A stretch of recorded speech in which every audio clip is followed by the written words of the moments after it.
Bonjour tout le monde, bienvenue à mon podcast Elle brille. Mon nom est Geneviève Tardif. Très contente de vous avoir pour mon premier épisode. J'ai décidé de réaliser ce podcast pour mettre en lumière des femmes dans le monde du sport qui sont, selon moi, trop souvent dans l'ombre. Depuis que j'ai ma fille, j'ai eu une petite fille, Violette, cet été, on dirait que je veux faire des choses qui me tiennent à cœur, des choses qui ont du sens pour moi. Et ce podcast, ça fait longtemps que je veux le faire et ça me fait vibrer. C'est la raison pourquoi j'ai décidé de me lancer à 100 millions de pourcents dans ce podcast-là.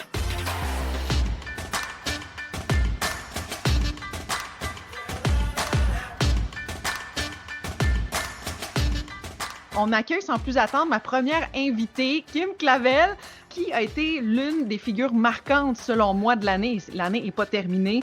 Depuis le début de la pandémie, Kim Clavel, qui est boxeuse, a délaissé le ring pour redevenir infirmière à temps plein.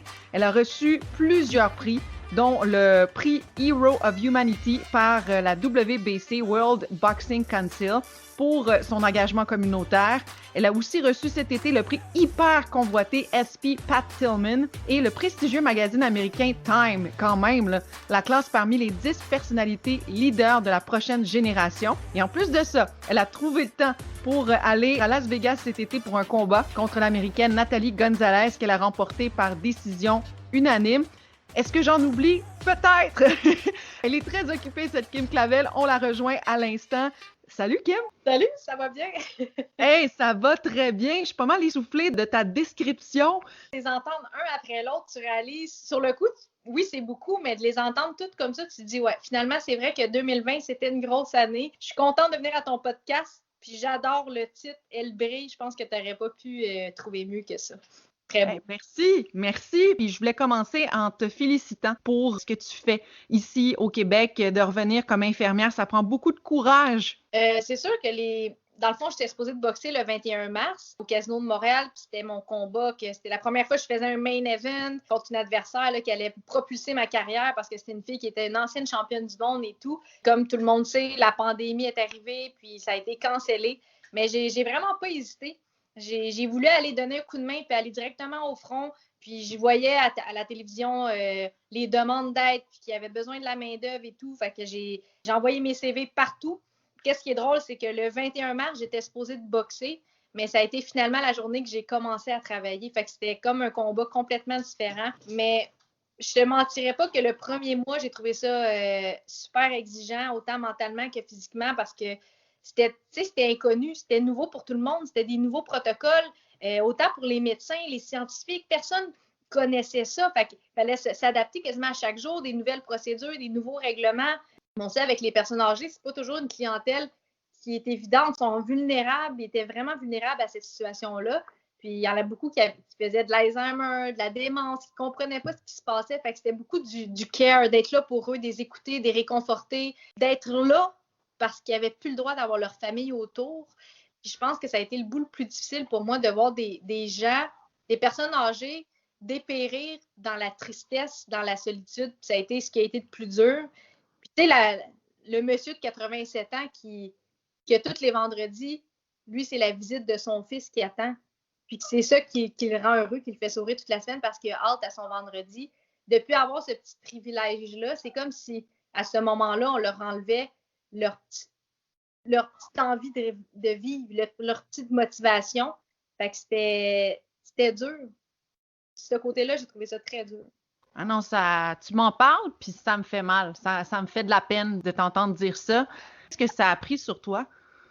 J'ai vraiment appris que j'ai une plus grande force que je pensais. Tu sais, j'avais déjà vécu des affaires dans ma vie. Tu sais, ça fait quand même 6 ans que je travaillais en maternité, mais avec les personnes âgées, on dirait qu'ils m'ont appris à vivre vraiment le moment présent parce que demain, on ne sait jamais ce qui va arriver.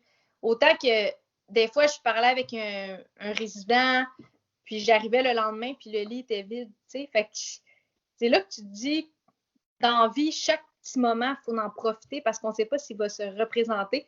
Puis, j'ai géré des situations que je ne pensais pas avoir à gérer dans ma vie. Tu sais, de garder le sang-froid dans des situations qui étaient extrêmes, que l'autre infirmière de nuit ne rentre pas, tu te ramasses, t'es toute seule la nuit avec 30 résidents, un qui tombe, l'autre qui est malade, l'autre qui est en train de décéder, l'autre qui manque d'oxygène, puis il faut tout que tu gères ça en même temps. Ça m'a appris à garder mon sang-froid, de trouver des solutions parce que je pense dans la vie, pour chaque chose, il y a des solutions. C'est ça que ça m'a appris, puis je pense que ça va me servir vraiment dans le futur, autant même dans mes combats, cette petite force que ces gens-là m'ont appris. Tu as reçu plusieurs prix là, pour ton engagement communautaire. On en a parlé dans l'introduction. Ça te fait quoi de recevoir ces prix-là? Parce que tu dis que c'est pas pour les prix que tu fais ce que tu fais. Ça vient d'où cette humilité? C'est ça, comme tu dis, quand j'ai fait ça, j'ai jamais pensé au prix. Je pensais même pas que ça existait. Pas que j'étais gênée, mais c'est comme si ces prix-là, j'aurais voulu les partager avec tout le personnel de la santé avec qui je travaillais parce que, tu sais, moi, ils m'ont reconnu le fait que je suis aussi un athlète professionnel, mais je ne vaux pas plus que personne qui était avec moi dans le CHSLD, puis les préposés, puis les infirmières, puis les médecins. J'ai vu tout le monde travailler, puis je veux le partager avec tout le monde, mais je trouve que de mettre mon histoire sur la map, que ça les a touchés, j'ai trouvé sincèrement que c'était une belle reconnaissance. Puis c'est une belle tape dans le dos. Puis ça fait juste dire que dans la vie, quand tu prends des bonnes décisions, puis tu prends des décisions avec tes valeurs les plus profondes, mais à un moment donné, il y a quelque chose de bon qui peut t'arriver aussi. Puis j'ai l'impression que dans le futur, ça va m'avoir ouvert beaucoup de portes. Ça reste que la boxe, c'est un business. Fait que d'être médiatisé comme ça va me permettre d'aller prendre de la valeur en tant qu'athlète. Ta famille, elle a pris ça comment? Ben, ma famille, ils étaient toutes fières.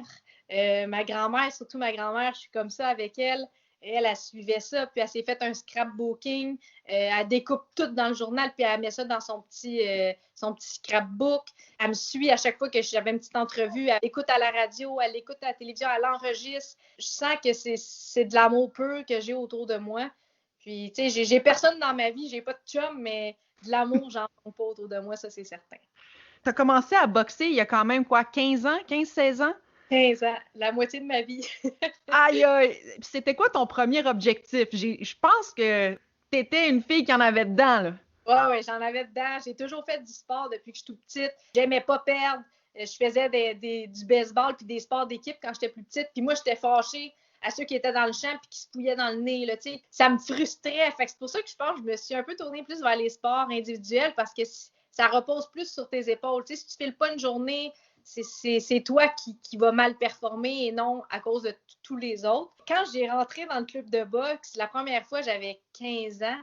Puis je me donnais à fond. Je me rappelle, il fallait faire des push-ups. Puis j'essayais de faire mes push-ups plus vite que tout le monde. C'est comme si je voulais déjà être la meilleure en partant. Mais tu sais, c'est pas comme ça. Dans la vie, on n'est pas meilleur le premier jour. Puis j'ai été voir le coach qui mesurait 6 pieds 4. C'était un poids lourd. Puis j'ai dit, Michel, moi, je veux boxer. Puis je veux faire de la compétition. Moi, je mesure 5 pieds. Puis il me regarde. Puis il est comme, tu sais, la petite, tu as commencé par t'entraîner. Là, tu sais, on va regarder. Là. Ça fait une journée. Finalement, j'ai jamais arrêté. 8 mois plus tard, j'ai gagné les petits championnats du Québec, des 10 combats et moins. Ça a commencé comme ça, une histoire d'amour là, qui ne s'est pas arrêtée encore aujourd'hui. Ça n'a pas d'allure, ça n'a pas d'allure. C'était qui tes idoles dans le temps? Parce qu'il n'y avait pas beaucoup de boxe féminine. Est-ce que je me trompe? Ça ressemblait à quoi? Ouais, c'est vrai qu'il n'y avait pas beaucoup de boxe féminine. Dans le temps, il y avait, mettons, la fille de Mohamed Ali, Laila Ali. La seule chose, c'est qu'il y en avait quelques-unes, mais on n'entendait pas parler. T'sais, on les voyait pas dans les médias, on les voyait pas dans le journal, on n'avait comme pas d'exemple concret. Même si tu nous disais que ça existait, on le voyait pas. Fait que à ce moment-là, j'avais pas tellement d'idoles féminines dans la boxe. C'était des hommes. Mais moi, dans le temps, je me rappelle, c'était les Luciane Boutet, là, dans le temps, là, que j'allais au Centre Bell, puis ça me donnait des frissons. Puis, je me disais, imagine un jour, je boxe au Centre Bell, mais c'était comme un rêve qui était pas impossible pour moi à ce moment-là, mais je me disais, j'avais jamais vu une fille boxer au Centre Bell. Même si ça reste un rêve, c'est un beau rêve.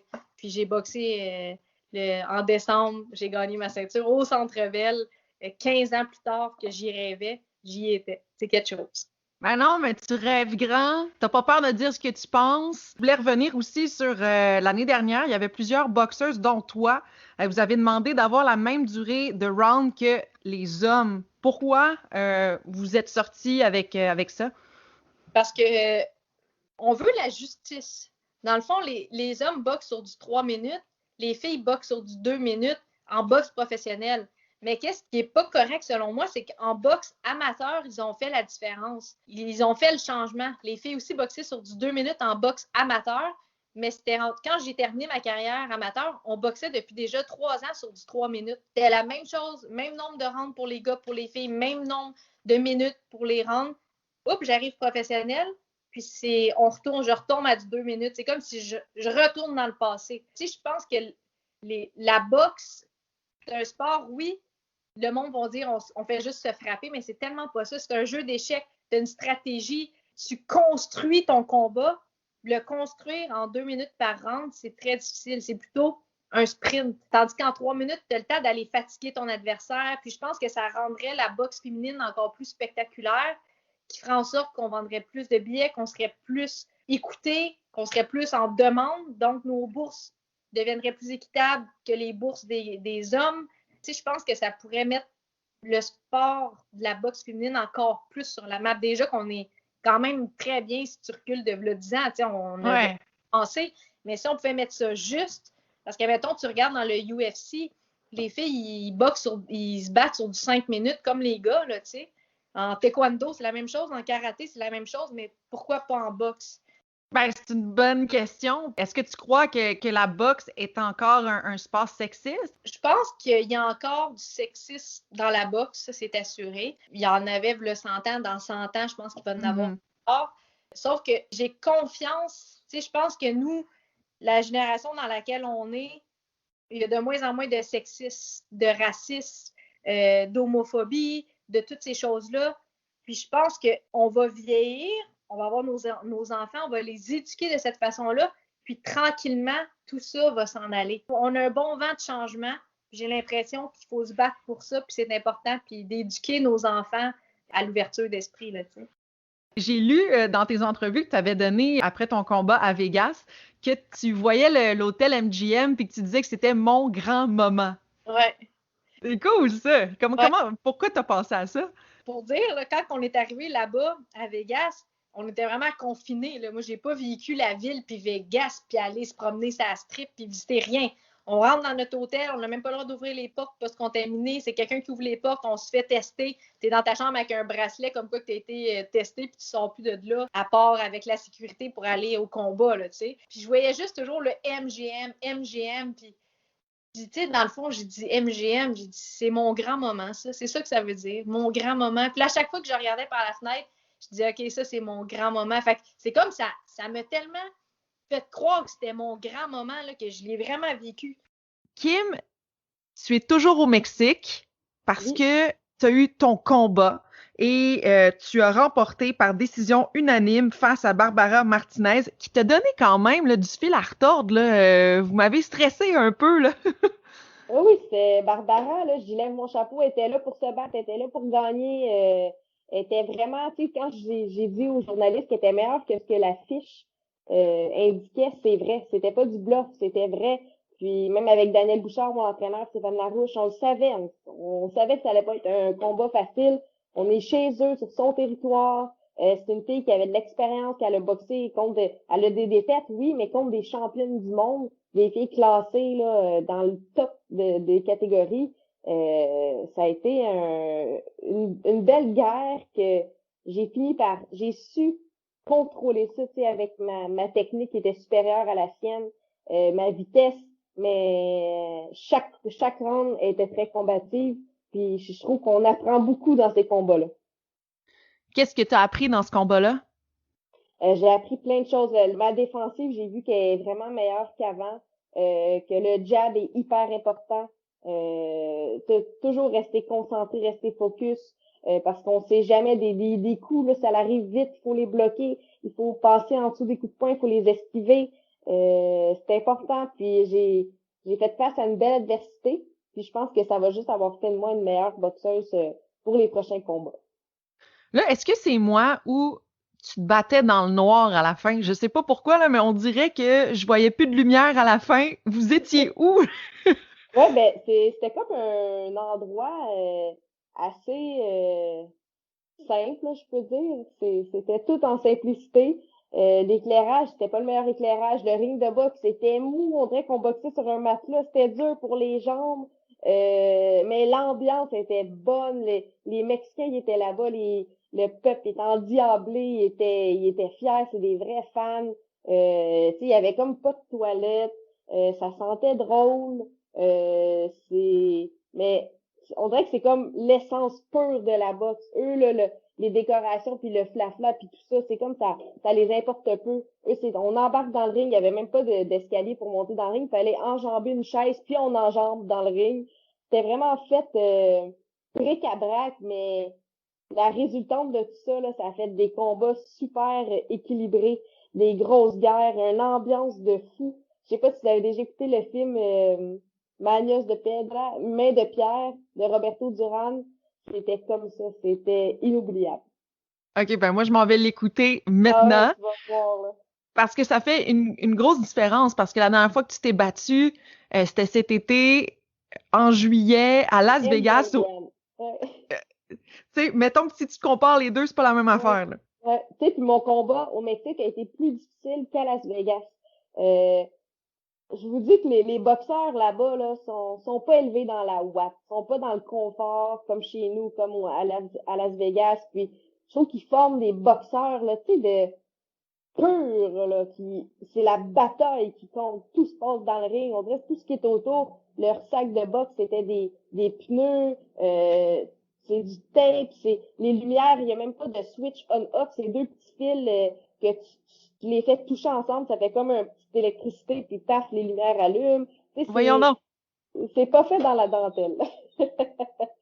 Là, explique-moi les négociations, comment ça s'est fait? Parce qu'il y avait un plan A, un plan B, un plan C. Ça, c'était ton plan B. Mais c'était quoi ton plan A, B, C, là? Comment ça s'est fait? Ben, premièrement, on était supposé de reboxer à Las Vegas. J'étais supposée d'être en sous-cap du gros combat de poids lourd de Wilder et Fury. Mais finalement, c'est tombé à l'eau.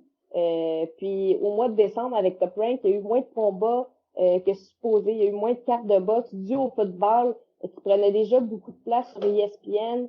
Puis donc, c'est pour ça qu'il y a comme ils ont préféré aussi faire boxer leurs boxeurs que, mettons, des boxeurs d'en dehors. Mais c'est pas perdu, tu sais, en 2021, je vais probablement reboxer sur une de leurs cartes. Puis notre plan B s'est avéré que moi, je voulais boxer, peu importe. Si ça tombait à l'eau ou non, Top Rank, je voulais boxer. Donc, Stéphane Larouche s'est occupé de ça avec Yvon Michel, puis il a fait des pieds et des mains pour nous trouver une place où boxer, tu sais, l'hôtel, les négociations, des adversaires. Puis ça s'est avéré positif. On l'a su à la dernière minute, mais ça faisait quand même un bout que j'étais dans le gymnase puisque j'étais supposée aller boxer à Vegas. Ah oui, c'est ça, tu étais dans ton gymnase dans le nord, puis tu Ouais, t'entraînais là-bas comme Rocky ouais, Balboa en forêt, là. exactement.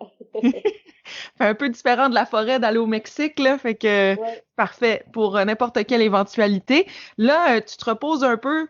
Est-ce que 2020, ça arrête un peu, là, tu te reposes jusqu'au nouvel an? Ouais, ben je vais me reposer. J'aurai pas ça dans mes 2 semaines de la quarantaine. Là, je prends quelques jours pour moi pour relaxer. Ça fait du bien de s'arrêter un moment. Puis après ça, je vais reprendre l'entraînement parce que je pense que 2021 va venir de grandes choses pour moi. À la suite de la quarantaine, je vais aller m'asseoir avec mon équipe, avec Yvon Michel. Puis on va tout parler de ce qui nous attend là, prochainement, les combats à venir, les adversaires qu'on aimerait affronter, puis possiblement se positionner pour un championnat du monde en 2021, je crois. C'est ça, hein, parce que, tu sais, à la nouvelle année, là, on fait toujours nos souhaits pour la nouvelle année. Toi, ça serait quoi, là, tes souhaits? Ah, moi, ça serait mon souhait premier, c'est cliché, là, mais je veux rester en santé parce que sans la santé, je peux pas rien faire, je veux pas me blesser. Je veux que les gens autour de moi soient bien, soient heureux. Ça, c'est ce qui compte le plus parce que quand ça va bien dans ma tête, moi, ça va bien partout dans ma vie. Puis ensuite, c'est sûr, côté boxe, côté professionnel, j'aimerais ça avoir un championnat du monde ou un combat, tu sais, vraiment d'envergure. J'aimerais ça reboxer chez nous, au Québec, devant mon monde, ça me manque. Tu sais, si le vaccin peut arriver, puis mi-2021, fin 2021, on pourrait remplir une salle qui boxait chez nous. ça serait vraiment un de mes souhaits pour 2021. Je te le souhaite vraiment, Kim. Puis, je te remercie. Tu sais, t'es la première invitée du podcast Elle brille. Puis, c'est sûr et certain que pour la saison 2, on va se reparler parce que je suis certaine qu'il va y avoir d'autres choses pour toi en 2021. Donc, merci beaucoup. T'es super généreuse, inspirante, comme toujours. Fait que je te souhaite de te reposer. Puis, ben, une bonne année 2021. Merci beaucoup pour l'invitation, puis on se reparle bientôt. Yes! Bye! Bye! C'est déjà tout pour le premier épisode d'Elle brille, première entrevue avec Kim Clavel. J'espère que vous avez aimé ça. N'hésitez pas à écrire un commentaire et à partager le podcast. Il va y avoir plein d'autres entrevues avec des femmes hyper intéressantes et inspirantes, que ce soit des athlètes, des arbitres, des coachs. Alors, je vous remercie d'avoir écouté le premier épisode et à la semaine prochaine. Puis je vous donne un indice, on plonge dans la semaine prochaine avec ma deuxième invitée. Bye!